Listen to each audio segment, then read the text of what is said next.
Xôi mới nấu nè cô chú anh chị ơi, xôi bát bửu. Đây cũng là một trong những món xôi mà mình nấu để đãi tiệc hợp lý. Xôi bóng mà thơm lừng luôn, dẻo. Hạt sen thì mềm bùi, trông rất là hấp dẫn luôn. Thưa cô chú, thưa anh chị và các bạn, xôi bát bửu nấu bằng nồi cơm điện á, được cái tiện là mình không phải ngâm nếp nè.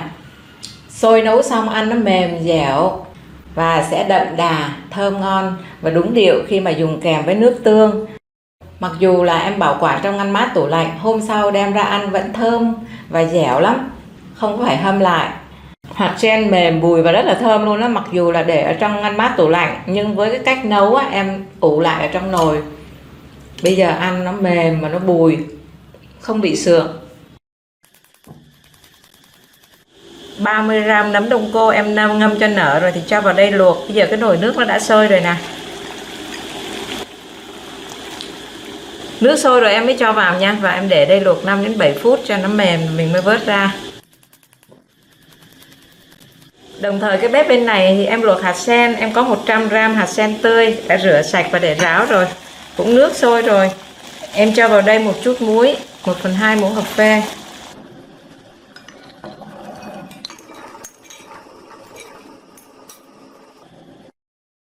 Nấm em luộc được 10 phút rồi, bây giờ em sẽ vớt ra đem đi rửa sạch và mình cắt hạt lựu. Rồi sau khi mà cắt vỏ chân rồi thì anh chị cắt hạt lựu giùm em.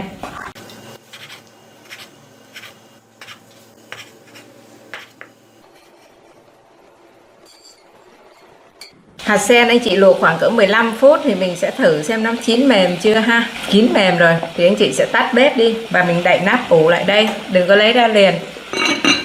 Ủ lại cho nó nguội rồi mình mới vớt ra. Sau khi mà em luộc nấm xong rồi thì em lại cho cái lạp xưởng vào đây em luộc luôn nha. Mình cho nước nhiều nhiều chút xíu, mình luộc cho nó chín hẳn đi. Bởi vì cái lạp xưởng này nó sống, thịt sống á. Em đậy nắp lại và em luộc cho nó chín, cho nó cạn nước luôn. Lạp xưởng thì cô chú anh chị cứ luộc cho nó cạn nước đi là nó chín rồi đó. Bây giờ nó rút hết nước thì mình lăn nó cho nó thơm á. Lăn cho nó xém cạnh cho nó thơm. Em lấy ra luôn nha. Lạp xưởng này em mua ở chỗ quen, nó ăn ngon lắm. Em sẽ chia sẻ cái đường link ở trong phần mô tả để anh chị tìm mua nha. Em có 100g thịt dăm bông sắc sợi. Anh chị có thể sắc hạt lựu cũng được. Và anh chị có thể thay cái này bằng chả lụa vẫn được. Em có 5 cái tròng đỏ trứng muối. Bây giờ em cho một chút dầu mè vào đây và đem đi hấp. Cho dầu mè vô cho nó thơm.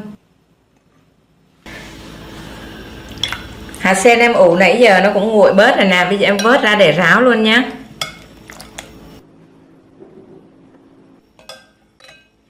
Mình ủ lại như này thì ăn hạt sen nó bở mà nó mềm, nó không có bị sượng á. Trứng muối thì mình hấp vừa chín tới thôi. Sau đó để cho thịt nguội rồi thì đưa ra cũng cắt hạt lựu luôn. Một củ cà rốt 120g thì em sẽ sắc hạt lựu. Nó nhỏ khoảng cỡ cái hạt đậu bo nè.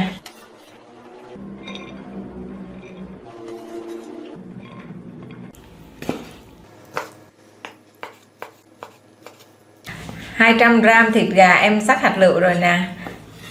Sắc cho lớn lớn tí xíu, lát mình xào còn săn lại nữa. Và bây giờ thì em ướp gia vị vào đây luôn ha. Em cho vào đây 1 muỗng cà phê hạt nêm, 1 muỗng cà phê đường, chút xíu tiêu, 1 muỗng cà phê dầu mè cho thơm, và 1 muỗng cà phê bột năng, chút xíu bột ngọt, 1 muỗng cà phê nước tương, 1 muỗng cà phê dầu hào, cuối cùng là 1 muỗng canh dầu ăn. Nãy mình cho dầu mè cho nó thơm, còn bây giờ mình cho dầu ăn để cái miếng thịt gà nó không có bị khô. Em cho bột năng vào đây để cho nó áo cái miếng thịt này nè, nó giữ được nước bên trong, giúp cho cái miếng thịt gà mềm hơn á, ăn nó sẽ ngon hơn, nó ngọt. Cái nấm này thì em cũng sẽ ướp vào đây một chút dầu mè cho nó thơm, thêm một chút tiêu nữa.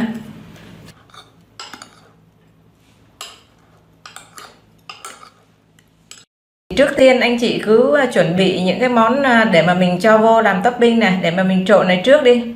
Thịt dăm bông thì cô chú anh chị có thể sắc hạt lựu, và ở đây là lạp xưởng, nấm đông cô, trứng vịt muối nè, và cà rốt, thêm nữa là hạt sen.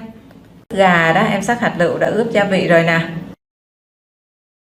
Ở đây em có 1 kg nếp sáp ngỗng. Đây là cái nếp mà hàng ngày em vẫn nấu xôi bán đó. Nó là nếp ở trong miền Nam á, nấu nó nhanh dẻo, nó dễ nấu lắm. Thì cô chú anh chị có thể dùng các cái loại nếp khác đều được, ví dụ như là nếp cái hoa vàng hoặc là nếp Bắc. Bây giờ em sẽ đem đi vo cho sạch rồi bỏ vào nấu luôn nha. 1 kg nếp em đã vo sạch rồi nè. Thì anh chị cứ vo thong thả thôi ha. Thứ nhất là để cho nó không có gãy hạt nếp, cái thứ hai là để cho nó sạch, đến khi mà cái nước nó trong rồi thì mới thôi. 1 kg nếp thì em cho vào đây 1/2 muỗng cà phê muối, 2 muỗng cà phê hạt nêm, 2 muỗng cà phê nước tương, 2 muỗng cà phê dầu hào. Em cho thêm vào đây một chút xíu bột ngọt, nếu mà anh chị không muốn ăn bột ngọt thì mình khỏi cho vô. Giờ thì trộn đều lên. Sau khi mà trộn đều rồi thì anh chị cứ cho vào trong cái nồi luôn. Em cho vào đây một ít lá dứa cho nó thơm, mình lót ở dưới đáy nồi một ít để cho nó không có bị cháy nè.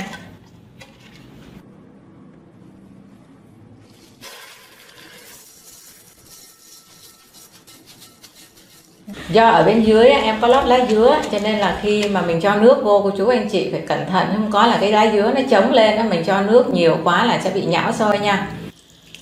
Với 1 kg nếp em dùng 900 ml nước. Nếu như mà không có cái đồ đông thì cô chú cứ để săn sắt mặt là được, đừng có để nếp nó trồi lên trên nước thì nó sẽ bị khô. Ở đây là em đang xài nếp ngỗng, nó dễ nấu hơn, nó nhanh mềm. Còn nếu như cô chú anh chị mà dùng nếp Bắc hoặc là cái nếp mà mình để lâu ngày nó bị cũ rồi thì cũng cho 1 lít nước dùm em ha. Còn một ít lá dứa em để lên trên luôn cho nó thơm. Rồi bây giờ thì em sẽ ấn nút nấu bình thường như nấu cơm vậy đó.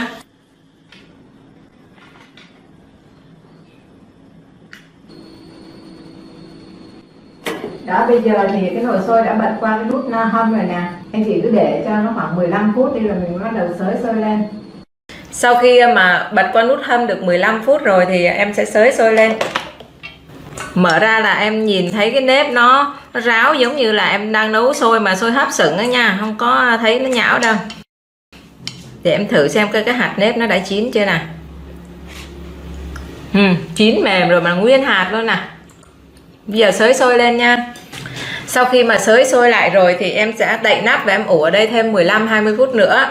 Thì sôi nó sẽ đảm bảo là dẻo ngon, để trong ngăn mát tủ lạnh vẫn dẻo. Anh chị có cái nồi đời mới bây giờ thì nó có cái chức năng của nó, mình chỉ cần bỏ vào nấu một lần thôi là nó đã chín rồi, không cần phải bật nấu thêm một lần nữa đâu. Nếu mà cái nồi nó yếu, không đủ độ nóng thì anh chị bật nấu thêm một lần nữa. Em cho vào đây 3 muỗng canh dầu ăn. Dầu nóng rồi thì cho thịt gà vào xào. Khi xào thịt gà em để lửa lớn ạ.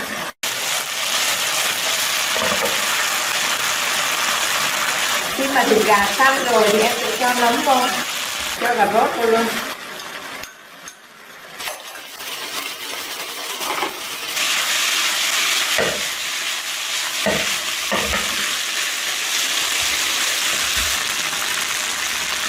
Này em sẽ cho thêm vào đây 1/2 muỗng cà phê nước tương cùng với 1 muỗng cà phê dầu mè. Mình cho thêm để cho nó có mùi thơm thôi.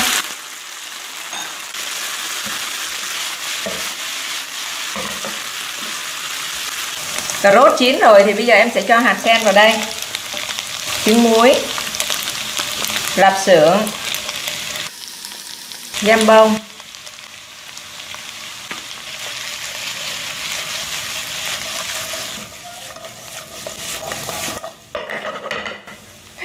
sau khi cho những nguyên liệu còn lại vô em xóc đều lên và mình tắt bếp luôn. Xôi lúc này đã chín hoàn toàn rồi nè, em sẽ lấy ra và trộn nhân vô nhé. Lót cái lá dứa như thế này á, không bị cháy xôi mà nó lại thơm nữa nè.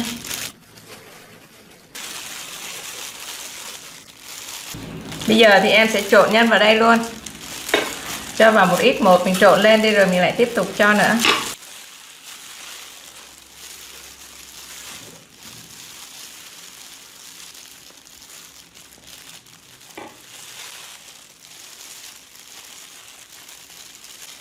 Sau khi mà trộn xong rồi nè, anh chị mà ăn thử mà thấy chưa có vừa miệng á, còn hơi lạt hay gì thì anh chị có thể nêm thêm nước tương theo khẩu vị.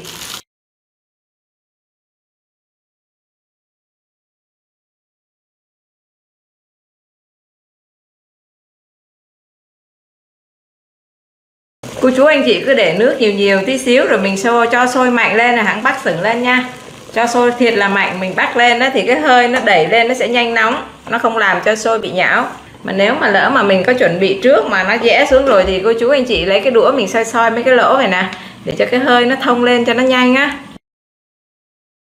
Để tránh cho hơi nước nó làm cho nhão sôi thì cô chú anh chị mình lấy một cái khăn mình để lên đây ha. Lần này thì không cần hấp lâu đâu. Ui dồi, bây giờ cái hơi nó bốc lên nghi ngút như này là nóng rồi nè. Sôi nóng đều rồi thì em tắt bếp và đưa ra đãi tiệc thôi. Những cái hạt xôi nó bóng thơm phức luôn. Tiếp theo là cái phần trang trí. Em làm để cho đẹp thì anh chị làm cũng được mà không làm cũng được. Em cho vào đây 1 muỗng cà phê bột năng và cho thêm chút xíu nước để khuấy cái bột năng này cho nó hòa tan. Em dùng 3 quả trứng vịt. Dùng cái trồng đỏ nhiều thì nó sẽ vàng, cái màu nó đẹp hơn. Em cho vào đây 2/3 muỗng cà phê hạt nêm. Khuấy cho tan mà anh chị khuấy nhẹ nhàng thôi, đừng có khuấy mạnh quá, một lát nữa mình tráng nó phồng nó không đẹp. Cái phần bột năng này em cũng cho vào đây luôn. Và có thể cho thêm vào đây một chút dầu ăn để cho nó bóng mượt, nó đẹp hơn, nó ngon hơn. Em sẽ rây trứng này lại để cho nó mịn hơn. Chảo nóng rồi em sẽ cho vào đây một miếng dầu ăn. Anh chị cứ cho dầu vô để mình tráng chảo xong rồi mình sẽ lấy ra.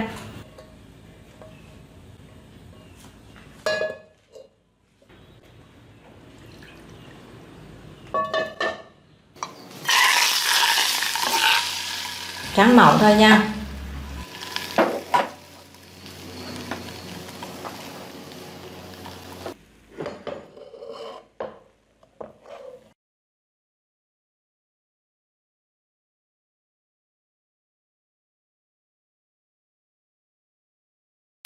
Ở bên ngoài thì cô chú anh chị có thể dùng lá sen, lá chuối hoặc là lá dong để mình lót. Xôi mới nấu nè cô chú anh chị ơi, xôi bát bửu. Đây cũng là một trong những món xôi mà mình nấu để đãi tiệc hợp lý. Xôi bóng mà thơm lừng luôn, dẻo. Hạt sen thì mềm bùi. Trông rất là hấp dẫn luôn. Vậy là em đã chia sẻ đến quý cô chú, anh chị và các bạn món xôi bát bửu, hay còn gọi là xôi trộn hay là xôi mặn. Xôi nấu xong ăn nó mềm dẻo. Mặc dù là em bảo quản trong ngăn mát tủ lạnh, hôm sau đem ra ăn vẫn thơm và dẻo lắm. Không có phải hâm lại. Và sẽ đậm đà, thơm ngon và đúng điệu khi mà dùng kèm với nước tương. Nước tương ở đây thì cô chú anh chị có thể dùng nước tương Chinsu hay là nước tương của Cholimet đều được, cái nào cũng ngon hết á. Và khi mà ăn thì cô chú có thể ăn kèm thêm với lại thịt jambon nè. Thịt jambon thì mình bảo quản ở trong ngăn mát tủ lạnh, ăn dần được, nó cũng giống như chả lụa vậy đó. Mà cần phải sắc nhuyễn như này nè, sợi nhuyễn như này ăn mới ngon nè. Hạt sen mềm bùi và rất là thơm luôn đó. Mặc dù là để ở trong ngăn mát tủ lạnh, nhưng với cái cách nấu em ủ lại ở trong nồi, bây giờ ăn nó mềm mà nó bùi, không bị sượng. Còn nếu mà không có thịt jambon thì cô chú ăn kèm thêm với lại chả lụa cũng sắc sợi nhuyễn như này nè. Chúc cho cô chú, anh chị và các bạn thực hiện món xôi thành công mà ăn ngon nha. Rất cảm ơn quý cô chú, anh chị và các bạn đã yêu mến và theo dõi kênh YouTube Món Ngon Mẹ Nấu. Xin chào và hẹn gặp lại trong những video lần sau. Cái nước tương này thì ở trong các cái clip mà làm bánh mì em cũng có chia sẻ.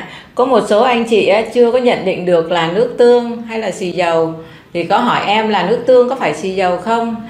Dạ xin thưa không phải ạ. Vì cái nước tương này thì cái giá nó rẻ tiền thôi, nó mềm lắm. Còn cái xì dầu hay còn gọi là hắc xì dầu thì đắt tiền. Người ta hay dùng để ướp thức ăn hay là chế biến các cái món ăn. Em sẽ gắn cái đường link ở trong phần mô tả để cô chú, anh chị và các bạn xem và mua cho tiện ha. Đây cái video cô chú đang xem nè, ở bên cạnh dưới bên phải có cái chữ xem thêm. Mình nhấp vào đây ha, nó sẽ sổ ra. Đầu tiên là sẽ thấy cái phần diễn giải về video nè, những cái phân khúc phân đoạn đó.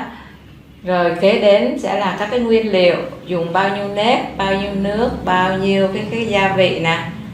Và tiếp theo nữa sẽ là các cái đường link. Cô chú anh chị cứ nhấp vào đây để mình tìm hiểu, mình xem. Vô giống như đi chợ trong siêu thị vậy, có nhiều cái để xem lắm. Cô chú anh chị xem cho biết nha. Em chúc cô chú anh chị và các bạn thành công. Xin chào và hẹn gặp lại.